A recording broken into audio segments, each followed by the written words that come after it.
أعوذ بالله من الشيطان الرجيم بسم الله الرحمن الرحيم رب اشرح لي صدري ويسر لي أمري واحلل عقدة من لساني يفقهوا قولي رب زدني علما رب زدني علما رب زدني علما رب يسر ولا تعسر وتمم بالخير اللهم فقهني في الدين 37 آیت نمبر فَتَلَقَّى آدَمُ مِن رَّبِّهِ كَلِمَاتٍ فَتَابَ عَلَيْهِ۔ فَتَلَقَّى پھر سیکھ لیے آدم علیہ السلام نے من ربہ اپنے رب سے کلمات کچھ کلمات اور ان کے ذریعے سے توبہ کی۔ اب حضرت آپ کو پتہ ہے ہم نے پچھلے سبق میں دیکھا کہ اللہ تعالیٰ کی نافرمانی کی تھی، شیطان کے ورغلانے میں آ گئے تھے جس کی وجہ سے اللہ تعالیٰ نے جنت سے نکال دیا تھا۔ پھر اللہ تعالیٰ نے حضرت آدم بڑے پریشان تھے، اللہ تعالیٰ سے دعائیں کرتے رہے، گڑ گڑاتے رہے، آرزوئیں کرتے رہے، تو اللہ تعالیٰ نے ان کی دعا کو قبول کر لیا۔ اللہ تعالیٰ نے ان کو چند کلمات سکھا دیے۔ وہ کلمات کا ذکر اللہ تعالیٰ نے قرآن مجید میں سورہ اعراف 8ویں سپارے کی آیت نمبر 23 میں کیا ہے۔ وہ کلمات یہ تھے کہ ربنا ظلمنا انفسنا وان لم تغفر لنا وترحمنا لنکونن من الخاسرین، کہ اے ہماری رب ہم نے اپنی جانوں پر ظلم کر لیا، اے ہمارے رب ہم نے اپنی جانوں پر ظلم کر لیا، اور اگر تو نے ہمیں معاف نہ کیا اور تو نے ہم پر رحم نہ کیا تو ہم تو نقصان اٹھانے والوں میں سے ہو جائیں گے۔ پھر حضرت آدم ان کلمات کو پڑھتے رہے، دونوں میاں بیوی کتنی دیر ان دعاؤں کے ساتھ اللہ تعالیٰ سے معافی مانگتے رہے، تو اللہ تعالیٰ نے معاف کیا، اور اللہ تعالیٰ نے اب اس چیز کا ذکر ادھر آ رہا ہے۔ فَتَلَقَّى آدَمُ مِن رَّبِّهِ كَلِمَاتٍ فَتَابَ عَلَيْهِ، پھر اللہ تعالیٰ سے حضرت آدم علیہ السلام نے کچھ کلمات سیکھ لیے اور ان کے ذریعے سے توبہ کی، تو اللہ تعالیٰ نے ان کی توبہ کو قبول کر لیا۔ إِنَّهُ هُوَ التَّوَّابُ الرَّحِيمُ، بے شک اللہ تعالیٰ توبہ قبول کرنے والا، رحم کرنے والا ہے۔ جب بھی انسان سے کوئی غلطی سرزد ہو جائے اس پر ڈٹ نہیں جانا چاہیے، بلکہ یہی کلمات پڑھ کے اللہ تعالیٰ سے معافی مانگ لینی چاہیے کہ اے ہمارے رب ربنا ظلمنا انفسنا وَإِن لَّمْ تَغْفِرْ لَنَا وَتَرْحَمْنَا لَنَكُونَنَّ مِنَ الْخَاسِرِينَ،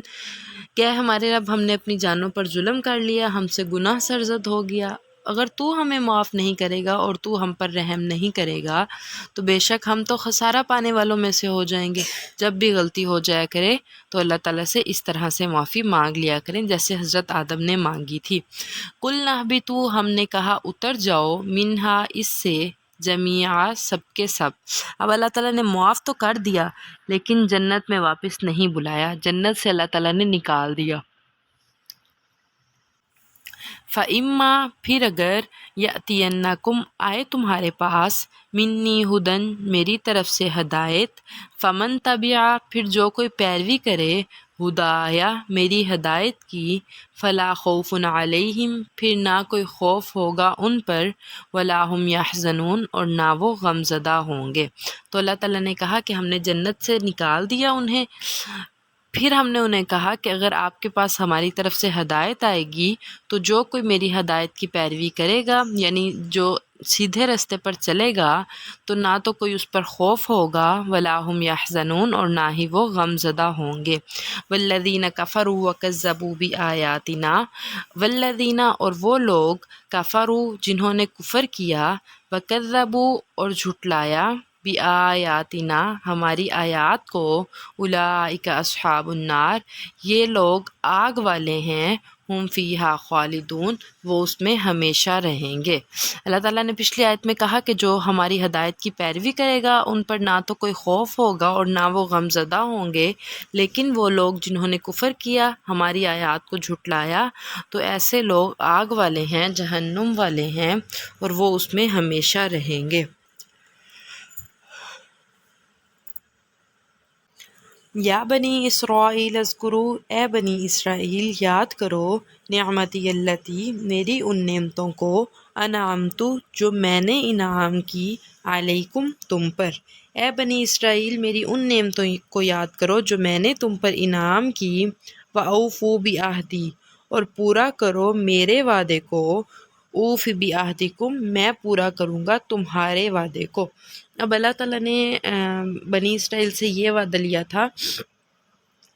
کہ تم نے جو ہے رسولوں کی اطاعت کرنی ہے، جو تورات کتاب ہے اس پر عمل کرنا ہے، اس میں کوئی تبدیلی نہیں کرنی، تو میں تم سے وعدہ یہ کرتا ہوں کہ اگر تم یہ سارے کام کرو گے تو جو ملک شام ہے وہ تمہارے قبضے میں رہے گا۔ اللہ تعالیٰ نے وعدہ کیا، لیکن انہوں نے کیا کیا کہ اپنے پیغمبروں کو بھی قتل کرتے رہے،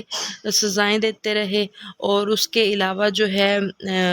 تورات میں بھی تبدیلیاں کر دی، اس کے احکامات پر بھی عمل نہیں کیا۔ تو اللہ تعالیٰ وہ وعدہ یاد کروا رہے ہیں کہ اے بنی اسرائیل، میرے اس وعدے کو یاد کرو، میری ان نعمتوں کو یاد کرو جو میں نے تم پر انعام کی، اور میرے وعدے کو پورا کرو، میں بھی تمہارے وعدے کو پورا کروں گا۔ وَإِيَّایَ، اور مجھ سے ہی، فرحبون، پس ڈرتے رہو۔ میرے وعدے کو پورا کرو، یعنی کہ جو میرے ساتھ تم نے وعدہ کیا ہے کہ تورات پر عمل کرو گے، نبیوں کا حکم مانو گے، تو میں تمہارے وعدے کو پورا کروں گا کہ ملک شام کی جو بادشاہت ہے وہ تمہارے پاس ہی رہے گی۔ لیکن انہوں نے جب نافرمانی کی تو پھر اللہ تعالیٰ کے عذاب کے مستحق یہ لوگ ٹھہرے۔